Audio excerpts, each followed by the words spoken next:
I usually try to do some sort of intro to these posts, but today, I'm too excited to take the time to do that. If you haven't read my previous post, you should though. They're quite a bit more action-packed and explain all the events that led to where I am now. If you haven't read them, you won't have any idea what I'm talking about.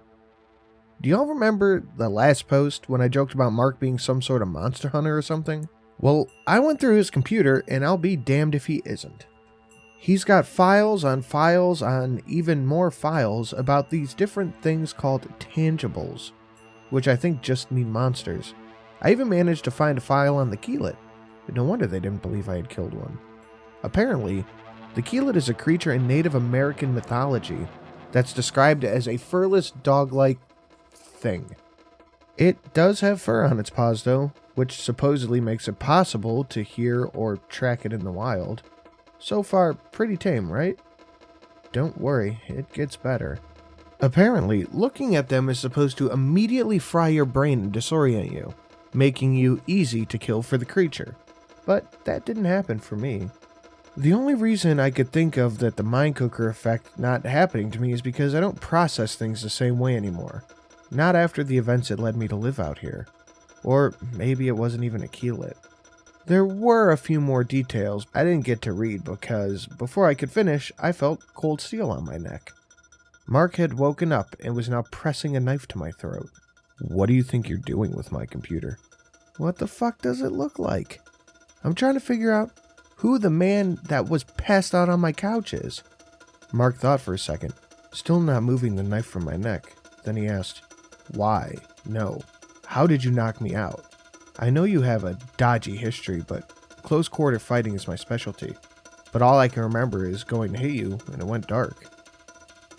Careful not to move and slit my throat, I said. He got desperate and went for a one-hit knockout. Frankly, your left hook is too slow to hit your opponent when you clearly telegraphed exactly what you were planning on doing with your hips. I dropped under the blow and threw an elbow to the bottom of your jaw. The knife loosened a little.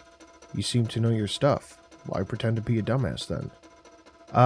Excuse me? First of all, I'm not pretending to be anything. Second of all, fuck you. The knife fell away completely now, and I took the opportunity to turn and start asking questions of my own. So you're an actual fucking monster hunter, huh? He paused for a moment before replying. Yeah, I guess I am. So why is an organization that employs monster hunters also the owner of the organization that's helping me escape my past? Mark winced at this. Not a good sign. Cole, the organization claiming to help you escape your past probably doesn't exist. My organization has many false companies that it uses to gather intelligence and run experiments.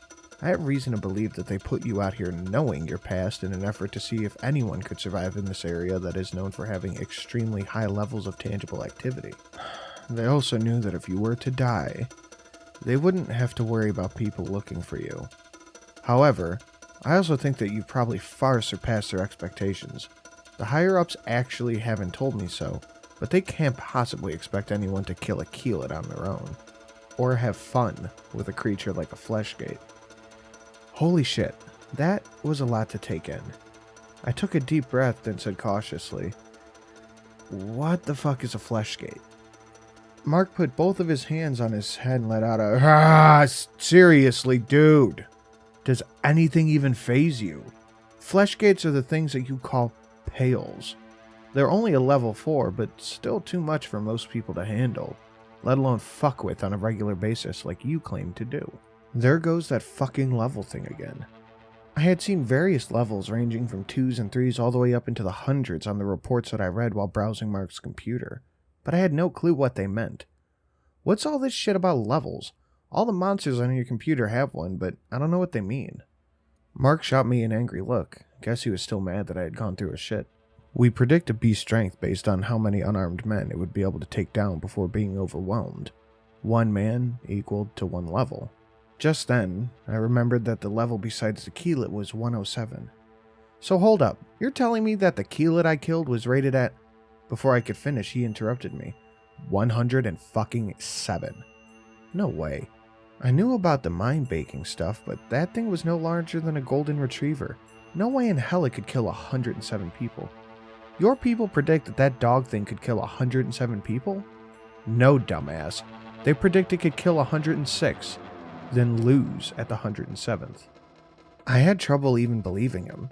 Look, Mark, I read about how they can cook your brain when you look at them, but I stared at that thing in the eyes and it had no effect on me at all. Why? This puzzled him. I don't really know. That's why I didn't believe when I first heard that some dude claimed to have shot Aquila to death on Reddit. What really confused me is why the higher-ups decided it was worth getting a team to go investigate. Now I know they were fully aware of the caliber of shit that happens here. Speaking of caliber, can I see the gun that you used on the keelet? Damn it, I knew this was going to happen as soon as I mentioned my gun in my posts. The organization had a no-gun rule for me, which is a pretty big deal that the lady in the tree had helped me get my hands on one. But now they knew, and they weren't going to let me keep it. Fuck off, dude. I'm keeping the gun whether your bosses want me to or not. To my surprise, Mark looked genuinely confused by my sudden response. I don't want to take your fucking gun. I just want to see it. A normal pistol shouldn't have been able to kill a keelet with one shot, no matter how perfect the aim is. I need to see what makes this gun different, and bring the bullets too. They're what I'm really interested in. He really didn't know about the rule I had been given about no guns. Weird. I reluctantly went into my room and retrieved my trusty .45 caliber thunderstick and my only box of ammo I had left. I started off with 2 large boxes of bullets, but over time my supply whittled down to just half a box. As soon as I dropped the weapon and ammo onto the coffee table, Mark immediately started inspecting one of my bullets. Knew it. Do you even know what these are, Cole? .45 caliber? I responded somewhat slowly. Without looking up from the bullet, Mark began to explain. These are gnat rounds, specially designed to deal with unholy creatures of chaos.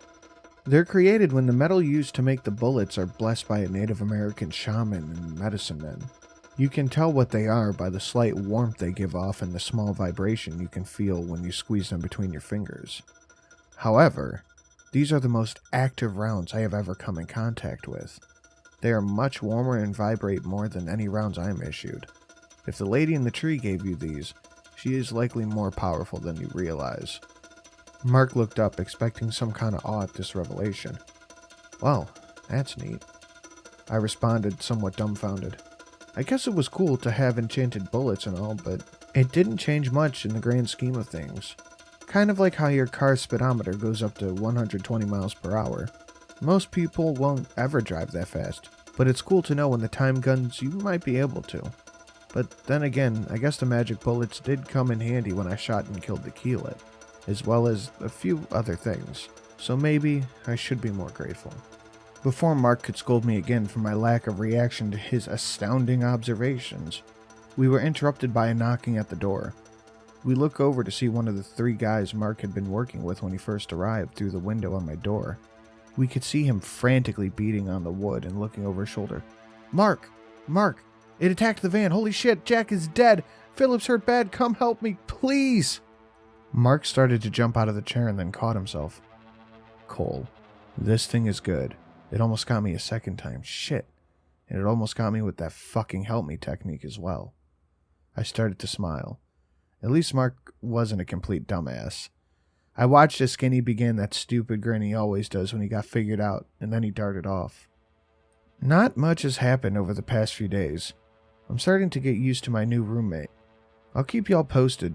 Something wild is bound to happen sooner or later. Especially with all the patrols Mark keeps making us go on. Cole signing off. For now.